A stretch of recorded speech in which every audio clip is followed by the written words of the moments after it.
Bonjour mesdames et messieurs, bon réveil, bienvenue sur RTI 1. Hier, dimanche 17 septembre 2017, c'était le 3e anniversaire de l'appel de Daoukro, un appel qui visait à renforcer le RHDP, le Rassemblement des eaux-fouettistes pour la démocratie et la paix. Cet anniversaire a donc été célébré à la place HKB de Daoukro en présence de plusieurs militants de ce groupement politique.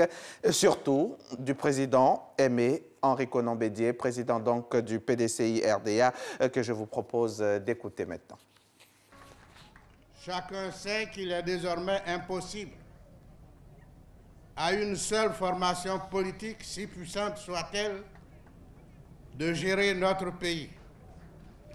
C'est la raison pour laquelle nous devons, au niveau de notre alliance, nous accepter les uns et les autres et trouver entre nous les moyens de gérer ensemble la Côte d'Ivoire.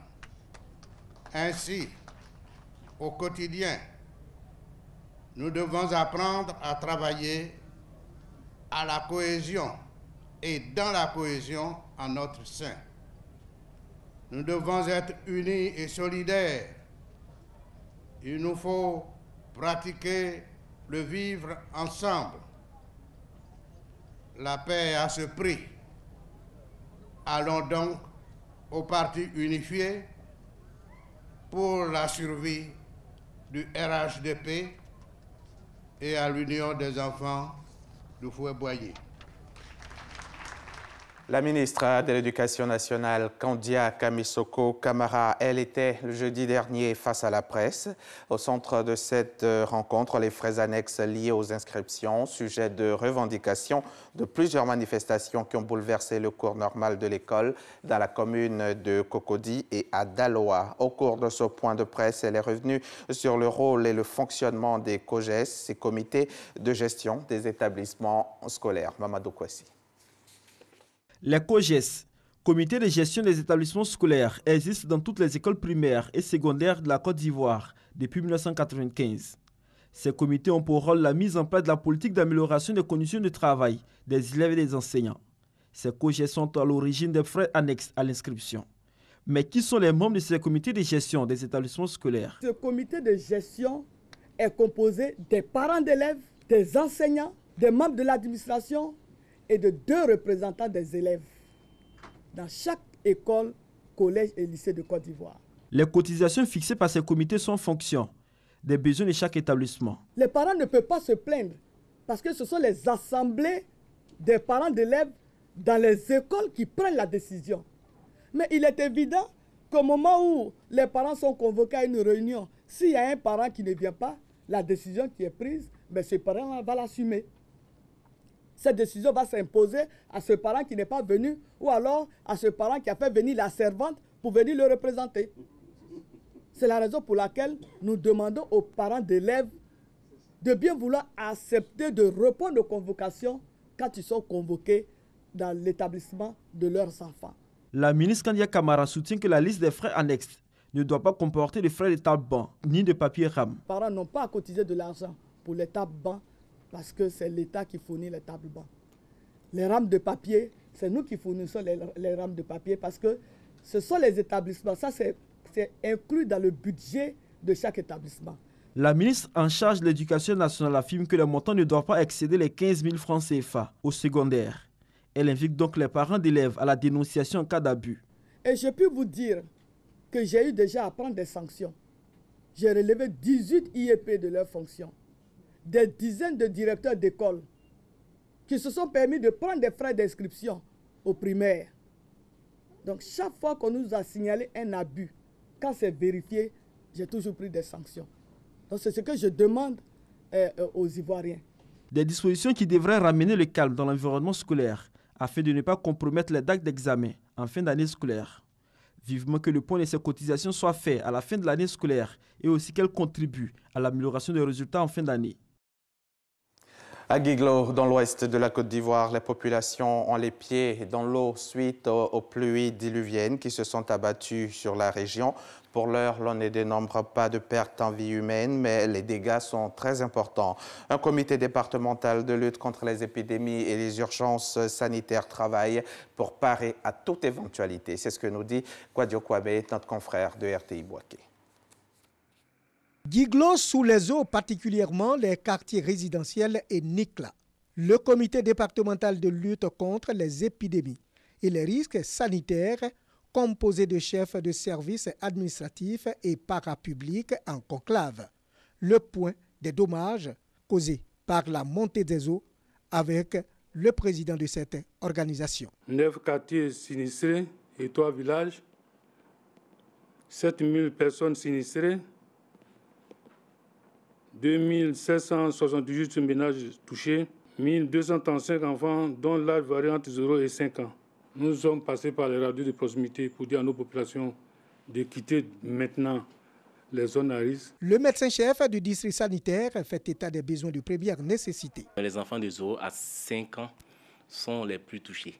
Donc, compte tenu de cette situation, nous allons agir plus sur les maladies diarrhéiques, généralement, notamment les syndromes cholériformes. Les secours d'urgence évoquent le manque de moyens matériels. Les gilets de sauvetage, les bouées de sauvetage, des cordes pour pouvoir sortir des personnes étant dans l'eau à une bonne distance. Et on demande encore des gants. Précisément, la situation qui urge, c'est de passer au contrôle des eaux que la population consomme. Et la Croix-Rouge, les dispositions pratiques à prendre. Nous avons pour urgence aussi de commencer à colorer les eaux des puits, parce que les ruissellements créent des maladies. Donc la Croix-Rouge s'apprête à faire un vaste programme de coloration des puits. Dans les champs également, plusieurs cultures vivrières inondées. L'eau potable est rare, les installations techniques étant sous les eaux. La Marine nationale française renforce les capacités opérationnelles des marins ivoiriens. Des exercices de sécurisation de l'espace maritime ont été initiés dans les eaux ivoiriennes.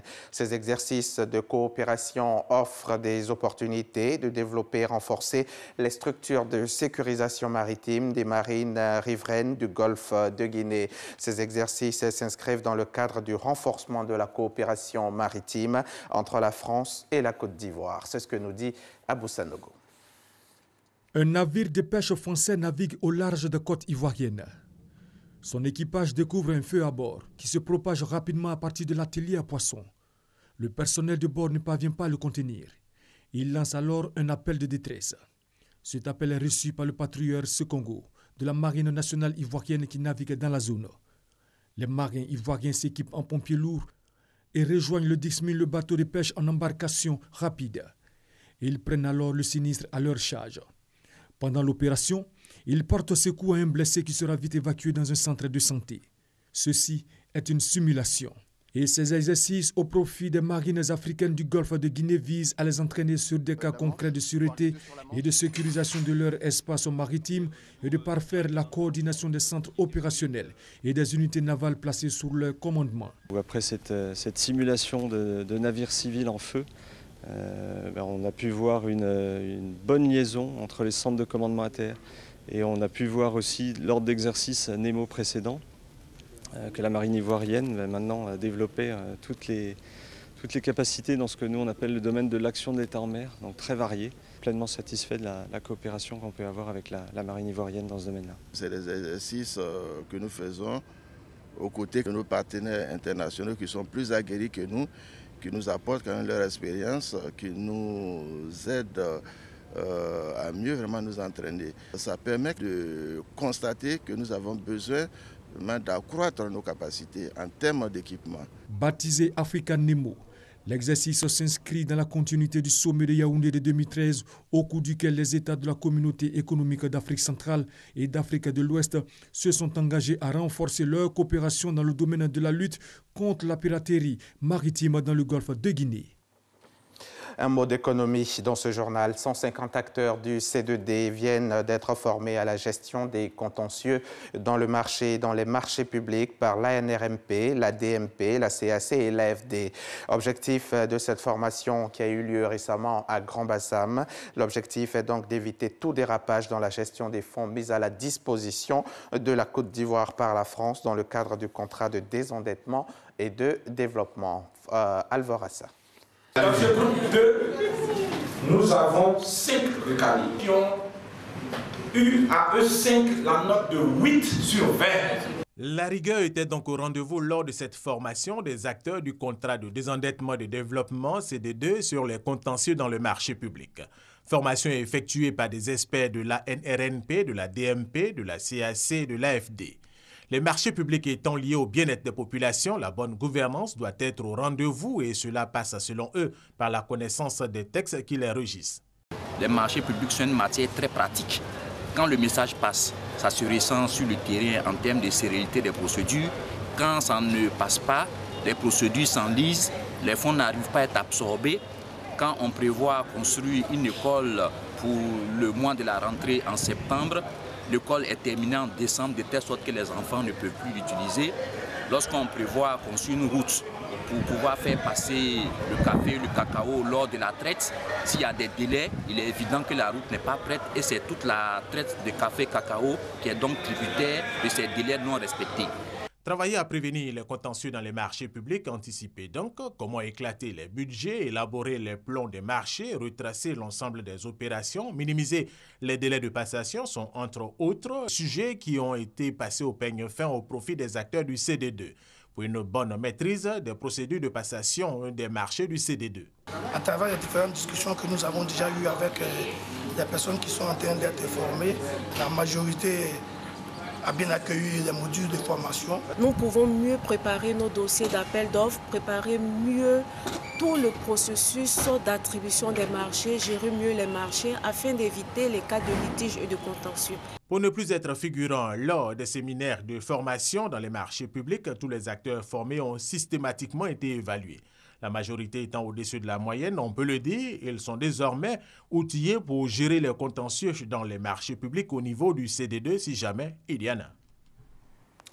Un peu plus loin, au Maroc, où se tient depuis une semaine le Festival du cinéma africain de Kouroubga.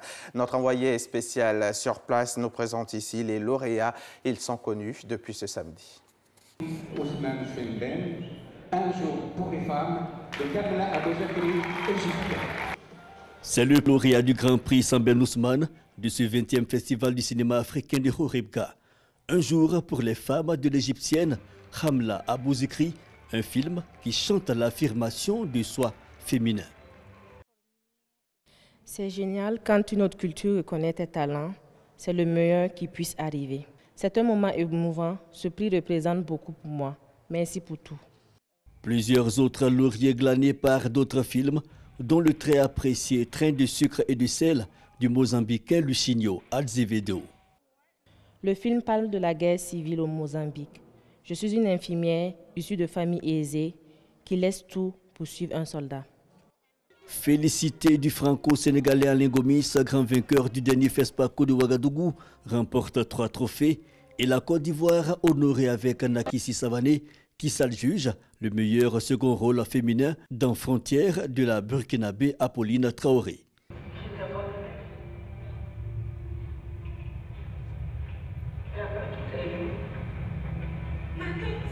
15 films à l'affiche et une sélection Don Quichotte, un festival qui aura tenu ses promesses, l'Afrique désireuse de se parler à elle-même. » La compétition s'est très bien passée, les débats qui ont eu lieu étaient très fort. Je pense que le thème de cette année, l'identité africaine, il y a eu des interventions très brillantes. J'ai eu des entretiens très fructueux pour la Guinée et des gens qui vont venir nous aider à former nos jeunes, à faire des masterclass. C'est aussi, disons, l'occasion pour nous, n'est-ce pas, de nous remettre en cause et de nous projeter vers l'avenir.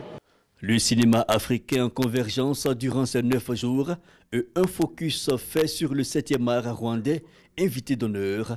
Toute une histoire portée sur écran par les réalisateurs, les acteurs et hommes de presse venus du continent et même d'ailleurs. Prochain clap, Horibga 2018. Et la Côte d'Ivoire a fait de la formation des acteurs de son cinéma une priorité. Un plan de formation est donc établi afin de renforcer les capacités des cinéastes ivoiriens et surtout relancer le 7e art ivoirien. Pour ce projet, la Côte d'Ivoire bénéficie du soutien de la France à travers le Conseil national du cinéma et de l'image animée. Cette structure a signé une convention avec l'Office national du cinéma de Côte d'Ivoire. Mamadou Kouassi. Une signature de convention entre l'Office national du cinéma de Côte d'Ivoire et le Conseil national du cinéma et de l'image animée de France. Un acte pour traduire la volonté des autorités françaises d'accompagner la modernisation et la promotion du cinéma ivoirien. À travers cette convention, la Côte d'Ivoire va bénéficier d'un appui technique et financier dans le cadre de la formation de son monde cinématographique. Nous avons, nous, conscience du fait qu'il est important, justement pour éviter ce phénomène d'une uniformisation culturelle, de soutenir la création francophone. L'Afrique subsaharienne est un terreau d'un dynamisme absolument incroyable et donc nous pensons qu'il est indispensable de soutenir ces jeunes créateurs qui veulent s'exprimer en français pour que justement les aider à ce que leurs œuvres soient mieux connues et mieux vues par le public. Le directeur général de l'Office national du cinéma de Côte d'Ivoire a dit sa joie de bénéficier du soutien de la France pour la modernisation du cinéma ivoirien. Pour lui, la Côte d'Ivoire s'est inscrite depuis quelques années dans une politique de redynamisation de son cinéma en faisant de la formation une priorité. Ils ont des projets déjà pour nous, c'est à nous de venir voir les contours et voir ce que cela coûte, voir le budget, discuter. En termes de formation, on a déjà des programmes. En Côte d'Ivoire, dans tous les métiers de cinéma, on est des gens bien formés, que ce soit dans l'actorat, l'écriture des scénarios. Il faut que les gens soient bien formés pour rayonner comme dans le passé. Un fonds de soutien aux productions cinématographiques sera mis en place par la France au profit des pays francophones. Une volonté d'inscrire le cinéma francophone au cœur du développement des États. En bref et en images, pour fermer ce journal, sachez qu'en marge de l'Assemblée générale de l'ONU, une réunion spécifique aura lieu sur le G5 Sahel ce lundi 18 septembre après-midi à New York, aux États-Unis. Elle réunira les présidents des 5 pays du groupe, Emmanuel Macron, Alpha Condé, président en exercice de l'Union africaine, le chef de la diplomatie européenne et le secrétaire général de l'ONU. Une réunion de haut niveau pour inciter donc la communauté internationale à soutenir la force antiterroriste conjointe au moment où le déblocage de financement devient crucial pour sa mise en place effective. C'est la fin de ce journal. Merci de l'avoir suivi. Très bonne suite des programmes sur la chaîne qui rassemble.